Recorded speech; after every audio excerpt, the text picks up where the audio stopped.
lot of other people who people never heard of was the top tier talent in Buffalo. Yeah. A lot of us came through DJ Shay. Yeah. So who else? Hoochie Cracker.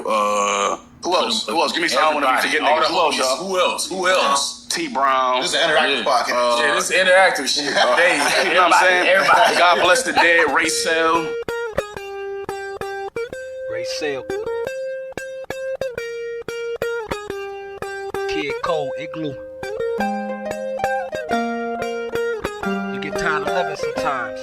You know what I mean? Downtown, come on.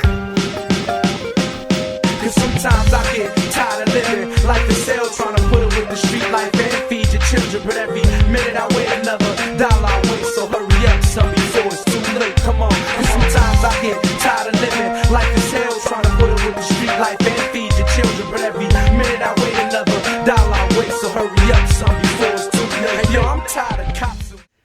Where do I begin? I guess it goes back from like 1995 and 96 when I first moved on Sweet and Broadway. That was our stomping ground.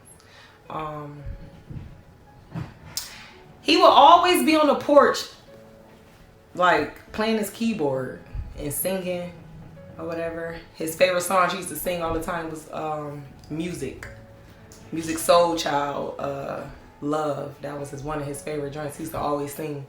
And he was with a group called SOW back then or whatever. I was like one of the new kids on the block. So you know how that is. Nice little petite little thing coming into the hood. You know what I mean? But we kicked it off real good and shit though. Like we was I used to always go down to his house and shit. We used to always be on the porch talking and stuff, and I don't know, like gradually over the years or whatever, we started like making it serious. We started getting real serious.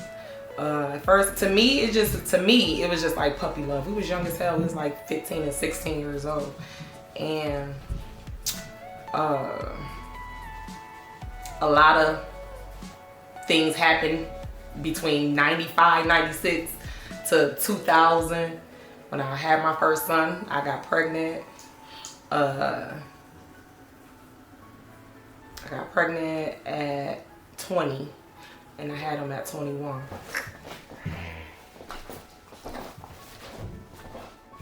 I don't even know where to start.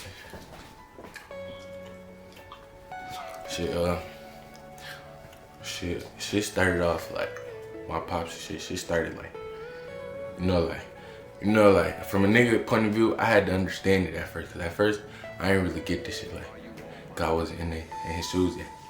Niggas have kids and shit, they don't really like, I understand that, but this is just how I take the shit. Cause I'm in this situation now. It's like, you scared, like, like not scared, but you just don't know type shit, like, you don't know. So in the beginning, I don't know, maybe that's probably why it was like that, like, him and my mom not together, I don't wake up and see my dad every day type shit. That's how I wanted it to be type shit. Dude was very, very, very talented. Very talented. Played basketball, he rapped, he sung, I should say. Played the keyboard real good. A jokester. He was always the life of the party. Brightest smile, that funny giggle, that laugh. But like, y'all, just thinking about like all the memories and stuff we had, like everybody he come around, like just like loved him. Like if they didn't love him, they liked being around him because he was so cool and funny. He used to like his favorite thing too was like to play fight, like boxing and stuff. He'd be like, come on, dude. And I remember, oh my God, and this is one of the things I remember about him most. Like he was like, now Tiny, now you in the hood. Cause for me, like he knew, like I'm really originally from the Fruit Belt. Fruit Belt is really where I'm from. But when I moved to Sweet and Broadway, he was like, now you in the hood now. Now you gotta, cause people gonna be trying to test you, and he always do this little thing with his shoulders and stuff. He was like, people always gonna try to test you, so you gotta know how to fight now. You gotta know how to fight. And he was like, and I'm gonna be the one to teach you. Like I know for a fact that my dad was like proud of me and shit. Cause like the niggas started like, I don't know, bro. Like, and you don't notice this shit till after. Like, I was going on his page and shit, and I was realizing how many times like the nigga posted me out of all his kids, just posted me like, feel me, like the nigga didn't have to do that. Nigga posted me like 10 times on his little page, bro. He don't even be posting shit, he be deleting shit. I was looking at that shit like, damn, dude really love me, like, shit crazy. We just had so many like mad memories, good, bad, indifferent. But one thing remains the same is that we share something very special and dear to both of us, and that's our son, Marcel Brown, who he named. He gave Marcel his whole name, Marcel Quante Brown. My uncle, the last time I see my uncle, bro, the nigga was telling me like, I want to, and it's not like he was on some like suicidal shit. The nigga, he ended up getting murdered and shit. So the nigga was like, last time I seen him and shit, he was like, I want your dad at my funeral. I want your auntie Hobby at my shit singing. I want y'all carrying me and shit. I'm looking at him like, what's wrong with Unc? Like, is Unc good and shit? He was just now getting out of jail too, so his head wasn't even straight. So I'm just like, what the fuck is Unc talking about? Like, Unc, stop talking like that. Sure enough, bro, Unc ended up passing a couple weeks after that. Not even weeks, I want to say. What I want to say, like 3 months after that, Unc ended up passing. And that shit just hit me too, so I'm like, damn, this nigga's just like, that's the type of shit, that type of nigga my dad was, bro. My uncle, not his brother, nigga, my mom's brother, saying that he want my dad at his funeral to be like performing and shit. Like, that's just the type of impact that the nigga had, like, bro. My fucking cousins and shit, bro, looking at that nigga like a dad, not just saying that, bro. They really look at that nigga like a father, bro. Like, that shit is some type of shit that you just gotta go through to understand, type shit. Like, I ain't never seen no, I don't know how to explain that shit. Some niggas was going hard, like that was they pop type shit. I know niggas that I don't even, bro, it's just crazy, bro. That shit crazy, bro. My dad was the GOAT, bro. Hardest nigga out here, bro. The nigga, yo, niggas be in the town, niggas will come up to me like, yo, you Raycel something? Before I even know, like, that shit is amazing to me, bro. That shit amazed me, bro. It's not just 10, not 5, bro. It's like mad motherfuckers my whole life, bro. I just walk up to me. Motherfuckers, I used to work at this little gas station shit. Mad older niggas, bro. I don't know these niggas from a can of paint, just looking at me in my face like, you Raycel something? Just like, how the fuck did you guess that? And how the fuck do you know that? And like, just shit like that. That's just like, I don't know. Like, shit like that, bro. Shit like that, bro. And then like, bro, my pops, bro, he was 100, bro. I ain't have to bite my tongue. I ain't have to sugarcoat shit. Anything, bro. I could, feel me? Boy, Trouble T. Roy, better known as T. Dunn. Go way back to Downtown Record days with Raycel. Oh man, memory, let's go. I mean, when I first came to Downtown Records, I was under the assumption that it was Cream, Sean White, and myself. And then they let me hear the Finer Things track. And it was Raycel on there singing the hook. Dope record. So the next thing I got to meet Raycel. And he was just playing the keyboard when I first came in or whatever, playing the keyboard. Very talented. He could sing, rap, like before the 50 Cents and the Drake started, you know what I mean, bringing it more or less to the light. I think he would have been in that realm. They used to call me back in the day teeny tiny, the 20-year-old teenager. And you know, and to this day he would still call me teeny or teeny tiny or whatever.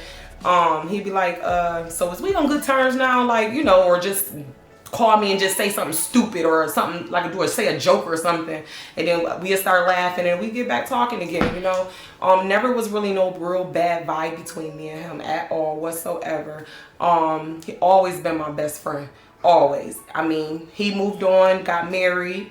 I moved on, got married. He had other children, I had other children, but one thing remained the same is that we always stayed in contact with each other. The nigga taught me a lot, bro. How to hustle, nigga, how to keep it. Not on me all the time, nigga. He taught me all that shit, bro. Taught me how to fight, nigga. He ain't really put your hands up to teach you how to fight, but he just put in my head, nigga, you my son. Can't nobody beat me, nigga. You automatically got it. That shit in your blood, bro. He used to tell me shit like that, bro. And shit like that, bro. That's why I feel like, bro, my dad was a good dad, bro. Because there's niggas out here that don't say shit to his son or don't even. I got mad shit that I learned from my dad, bro. That stick with me, bro, from my dad, bro. So, he ain't no clown ass nigga. How niggas used to try to, I don't know. At first, my mom, I used to try to make it seem like, feel me? But I would always have his back though. I was like, that's my pop. He love me. I don't know, bro. My nigga love me though, bro. So I ain't tripping with that. And he know I love him, bro, so that's why I don't really be tripping on like that, bro. And I don't really be crying and shit under nobody, bro. All the time I be crying and shit is like at night and shit, dolo and shit. But yeah, bro, my pop's 100, bro. He never fold, bro. Never did nothing weird, bro. He was 100, bro. Nigga taught me all type of shit. Nigga taught me all type of shit, bro. You definitely taught me some shit. At the end of the day, bro, I feel like that's all it is, like being a father in presence, bro. Make sure your kid know that you love them. Sure, they love you and shit. Teach them shit, nigga. Keep shit in their head, nigga. That's what a father's supposed to do. But now, bro, I look at life different as hell, bro. I be like, cause before, I didn't know what the fuck I wanted to do. Like, my aunt asked me the same day, before I knew that my dad was dead. Like, that day was crazy as hell. She like, what you want to do in 5 years and shit? And I didn't even have an answer for her and shit. Like, cause she was dead ass looking at me, asking me for an answer. I didn't even have an answer for her and shit. And I thought about this. I'm like, damn. Fuck around, be a bum out here.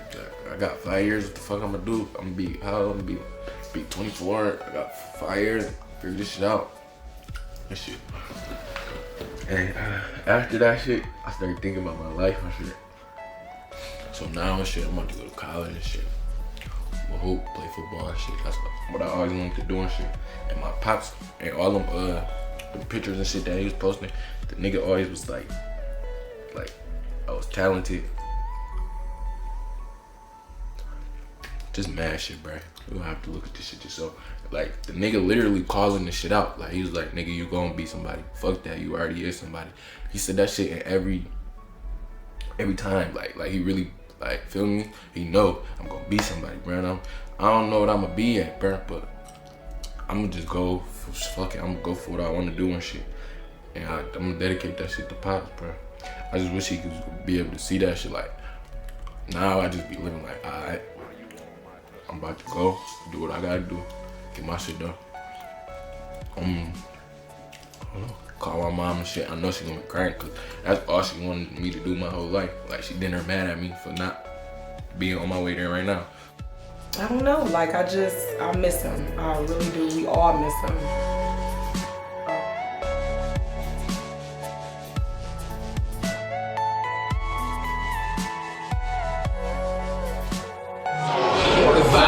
Let's go already. Hold on, we getting rest in peace, Sally. We're truly missing you, me and my downtown crew. We're truly missing you, me and my downtown. This is that I'll get it to my dogs. We used to do it all, but now you're gone, I'm on my own. This is that I'll get it to my dogs. We used to do it all, but now you're gone, I'm on my own. J-Mo. New joys hit the corner, show the hustlers and brag. Moms tell me don't beg, I still got dollars from Wayne Tab. Back when Shumway and Pack on them niggas had shit live. When Put used to tear up the strip in his black 5. When we was all on Smith, just me and my brothers. And when the sun hit, Mike at the band that changed colors. I was amazed of it, was nothing that you could tell James. 17 on the block, Ryan rocking Gazelle frames. And in the park, Denard was on that flip shit. Mariah was on that blood and Jazz was on that crip shit. Saturdays at the Y, where they would try to drown a nigga. Back when I was way too young to hang around them niggas. This is my hood, a tribute to the older G's. When Flip had the cherry red 5 with the gold D's. Sharp was in the Land Cruiser, Bama drove the Benz. All these niggas on one block, and they all friends.